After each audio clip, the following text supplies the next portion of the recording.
buddy Derek, and y'all need to understand something about this guy before I tell you what he told me.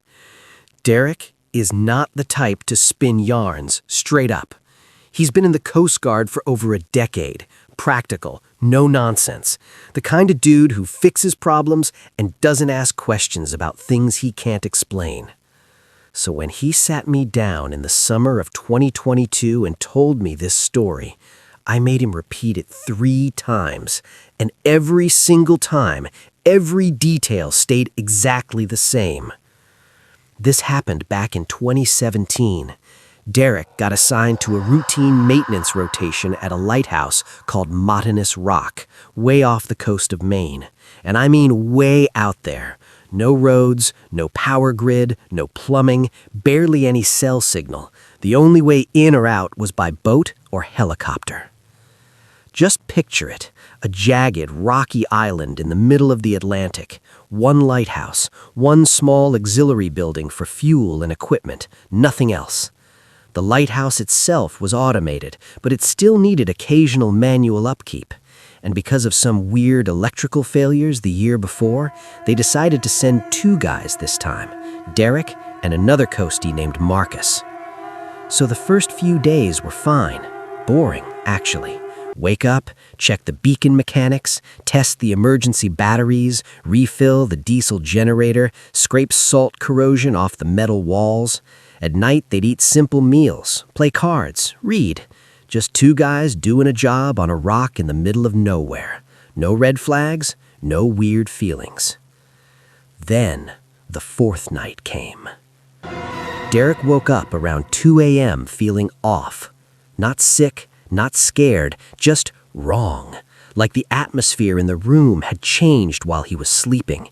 He said it felt like standing in a room right before a thunderstorm hits, except the sky outside was dead clear and completely silent. He sat up, looked around the dark room, and then he noticed it. The beacon wasn't rotating.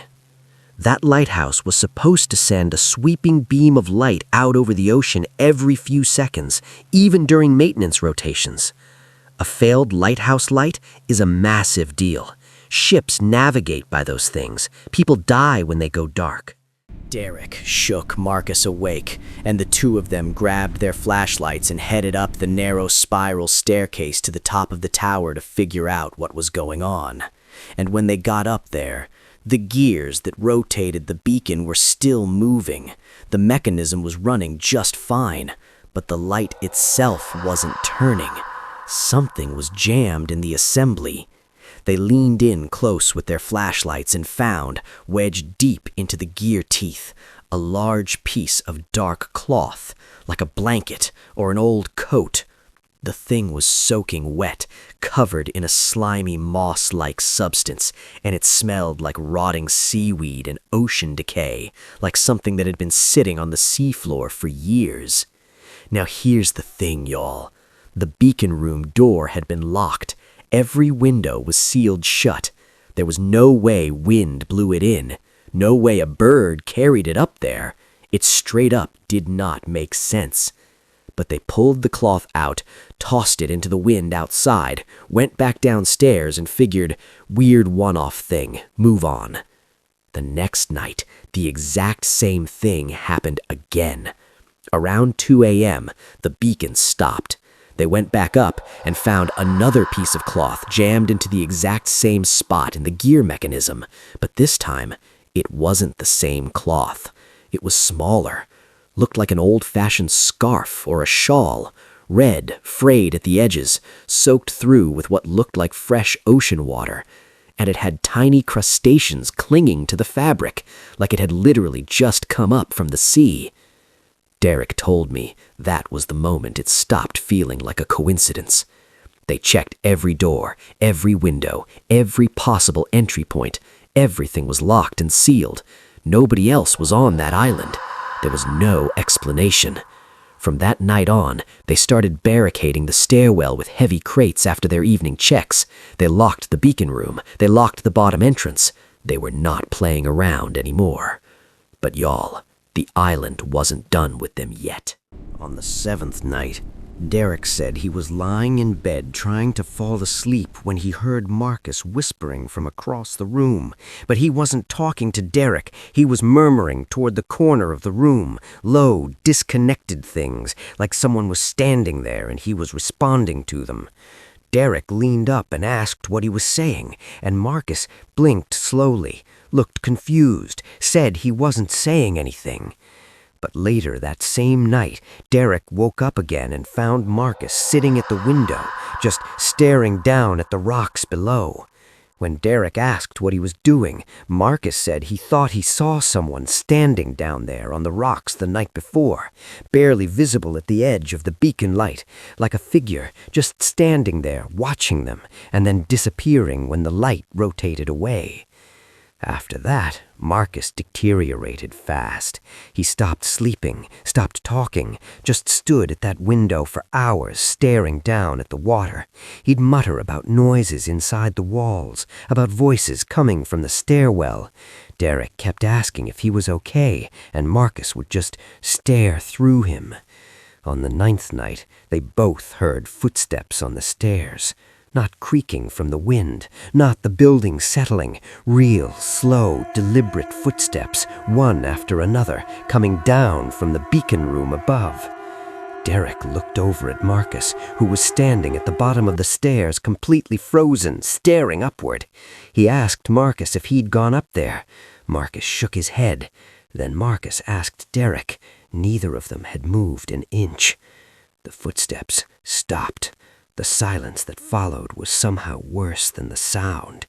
That night they shoved a dresser in front of the bedroom door and slept with knives under their pillows. Dead serious, knives under their pillows on a Coast Guard maintenance rotation. On the 11th night, the beacon failed again. They went up, and this time the beacon room door was completely swung open. Not unlocked, not cracked, wide open, like someone had kicked it in, wind howling through the room. And in the middle of the floor, the lighthouse bulb, unscrewed, placed upright, dead center of the room, like it had been put there on purpose. Y'all, that bulb is industrial grade. You cannot just twist that thing off by hand without serious effort. Someone or something had deliberately unscrewed it and placed it there. Derek was staring at it when he felt something brush against his back, cold. He spun around, nothing there. Marcus had gone completely pale, pointing at the wall, whispering that he saw a hand come out of the bricks. They ran, back down the stairs, locked the bedroom door, dresser back against it. Marcus rocking back and forth in the corner, whispering to someone who was not there. Next morning, Derek used the emergency sat phone and called for early pickup, told them there'd been a serious mechanical failure. The boat showed up that afternoon. But here's the part that gets me every single time. When the crew arrived, they asked Derek about the distress call that came through at 2:12 in the morning. Derek had never made any call. He didn't touch the sat phone until daylight. The deckhands said they'd received a garbled transmission, heavy static, and a voice saying something about someone being there with them. Then it cut out. Marcus didn't say a single word the entire boat ride back. He quit the Coast Guard a few months later, never told anyone what really happened out there. Derek still does maintenance rotations sometimes, but he told me straight up that he will never, ever set foot on Madness Rock again. All right. Story 1 was something you really can't explain. Story 2 is different. No ghosts, no supernatural, just people. And sometimes that's scarier. So, this happened during the COVID lockdowns. You remember that stretch where everyone was losing their minds, cooped up at home with absolutely nothing to do? Swiping on apps, DMing strangers, watching the same shows over and over? Yeah, that time. A guy named Tyler, Suffolk County, Long Island, New York, was doing exactly that one weeknight, bored out of his mind, scrolling through Instagram, and he ends up in DMs with this girl named Vanessa, goes by Van online, lives literally 5 minutes from him. They'd been following each other for years, but never actually hung out, so they figured, why not? Tyler picked her up. They drove to a nearby park that was closed and just sat there drinking White Claws. And straight up, the vibe was good. Vanessa was a little rebellious in a cool way. Down for adventure, down to hop fences. Within less than an hour, she came up with the idea of driving out to Montauk and walking the cliff walk around the Lighthouse at night. Technically, the Lighthouse grounds were closed past sunset, probably closed during lockdown altogether, and Tyler said yeah immediately, because of course he did. They drove all the way out east to Montauk Point. Vanessa told him to park right in the Lighthouse parking lot. Tyler was a little hesitant about that, but there wasn't a single car in sight. Random Tuesday night, off-season, middle of lockdown. She'd done this before and seemed totally confident, so he went with it. They walked toward the lighthouse, and y'all, seeing a lighthouse up close at night for the first time is genuinely something. It's cool, but it's also liminal. That's the only word for it. Like standing somewhere that exists between two worlds. The beam sweeping slowly through the dark, the sound of the ocean far below. Everything else just black. Vanessa led them around to the cliffside behind the lighthouse, a trail of rocks called the Cliff Walk. They were navigating purely by flashlight. Most of the lights around the grounds were off, just the two of them, picking their way carefully along the rocks above the ocean. And that's when Vanessa said his name. Tyler turned around, and she was pointing her flashlight back behind them, back down the cliff walk where they'd just come from. With both of them shining their lights in the same direction, they could make out a figure, standing there on the rocks, maybe 20 feet back, completely still. He was wearing a dark coat with the hood pulled up, standing there in the dark on a closed lighthouse property in the middle of lockdown at night, not moving, just there. Tyler called over asking if he worked there. No answer. The guy didn't move, didn't respond. Tyler followed up with, "We're gonna leave, sorry about that," figuring it was probably security and they were about to get into some trouble. Then the guy said, "Y'all want to buy some coke?" Not a security guard, a random guy on the rocks in the dark behind a closed lighthouse at 2 a.m. offering them drugs. Tyler said no thanks and motioned for Vanessa to keep moving. He let her go in front of him and they pressed forward along the cliff walk, and the guy started moving too. Didn't say anything else, didn't push the offer, just started walking at the exact same pace as them, matching their speed perfectly. Every time Tyler glanced back with his flashlight, same distance, not closer, not farther, just keeping pace. They made it to the end of the cliff walk and started moving through the grass back toward the car, faster now, the guy still behind them, still the same distance. And then he called something over. "Where are you going?" Tyler didn't respond, told Vanessa to keep quiet too.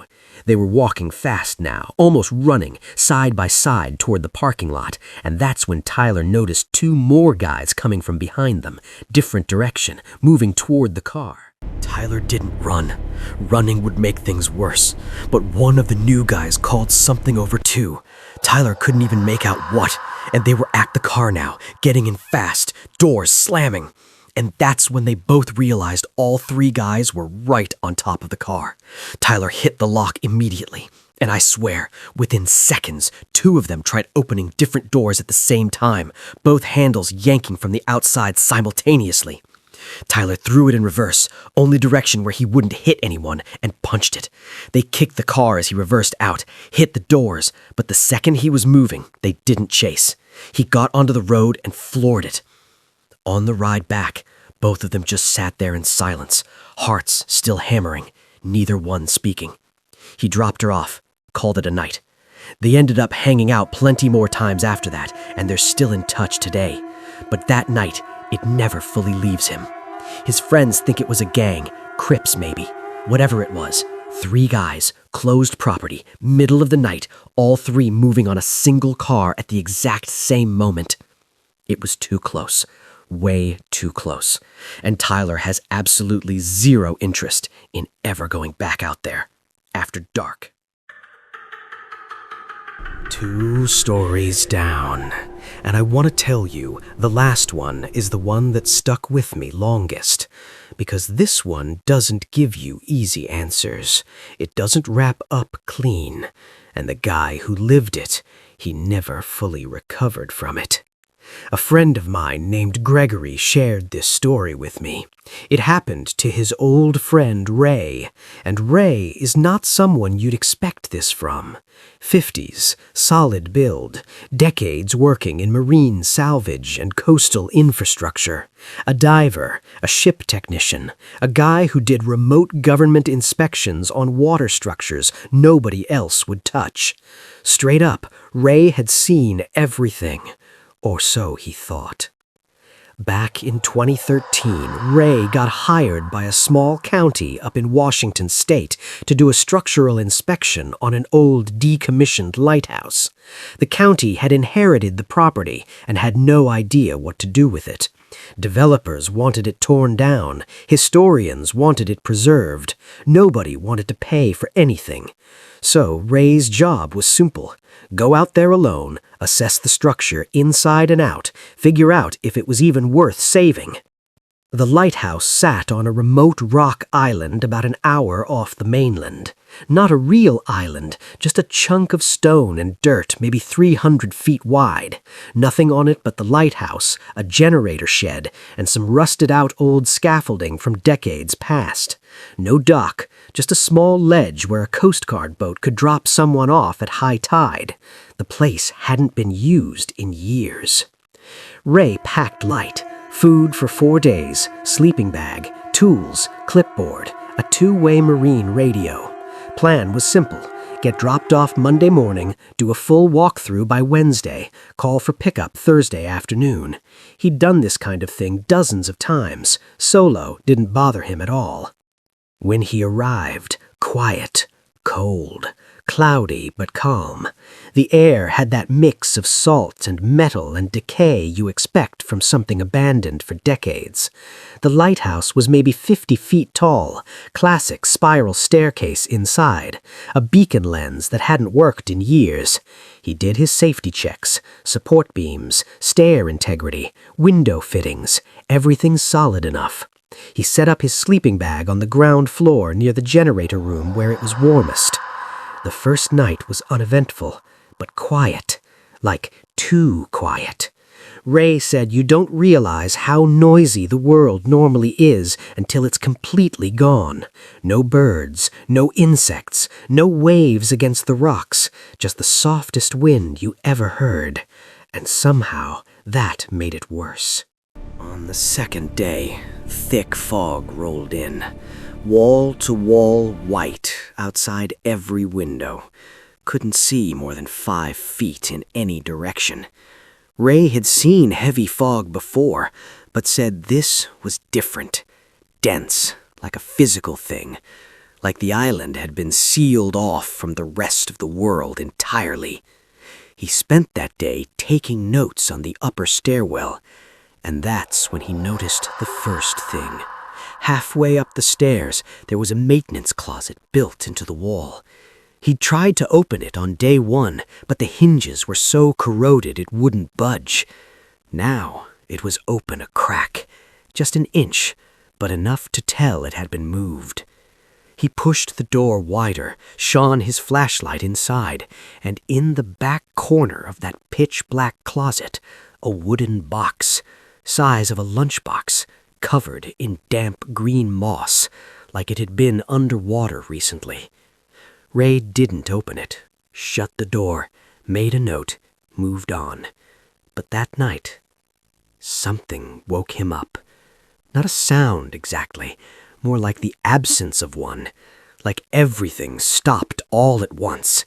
And then, footsteps on the metal stairs above him, not descending, going up. Something in that tower was climbing. Ray turned on his flashlight and stared at the stairwell entrance, waiting. Nothing came down. Eventually, the sound stopped. He didn't sleep again that night. Next morning, he went through the entire building, top to bottom, every room, every closet, even climbed to the roof. Nothing.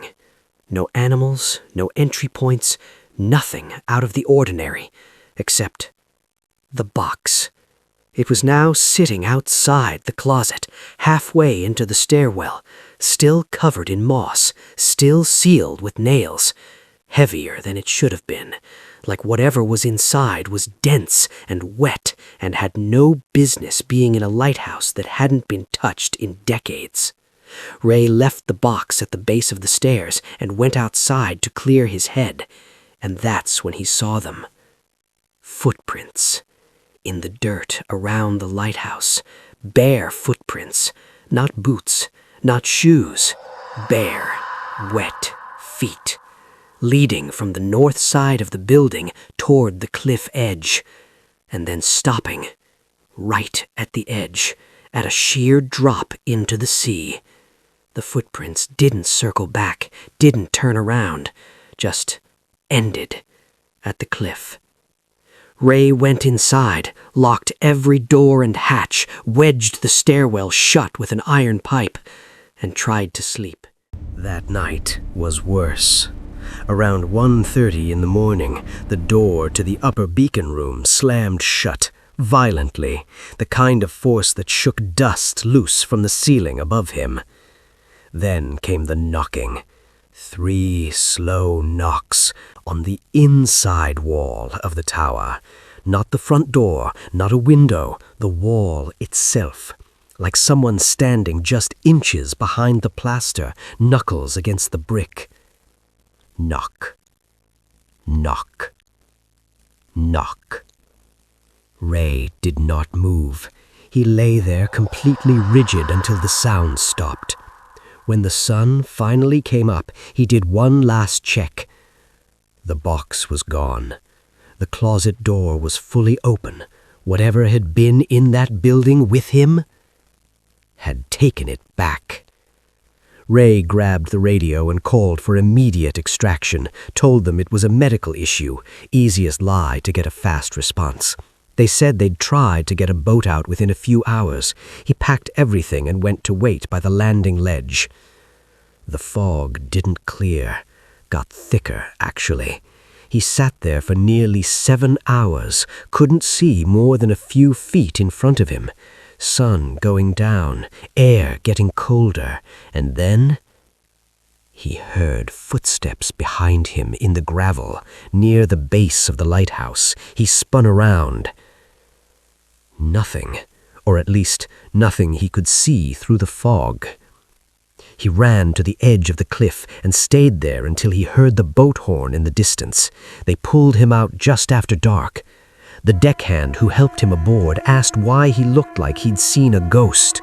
Ray told them the structure was unsafe and should be sealed off, filed a brief report, said the building was compromised and not fit for entry. He never mentioned the footsteps, never mentioned the box. He told Gregory later that he genuinely considered the possibility that the isolation had been messing with his mind. But here's the part that unsettles Gregory most. When he tried to look into the lighthouse himself, he couldn't find anything. The coordinates Ray had scribbled in his notes don't point to any listed structure. County records mention a decommissioned tower somewhere off the coast, but no official name, no accessible history, no record of anyone ever being sent out there. Like Ray was never really there in the first place. Ray wrapped up his remaining contracts that year and quietly stopped taking field work. Within 12 months, he was done with it entirely. Said he wanted to stick to dry land from then on.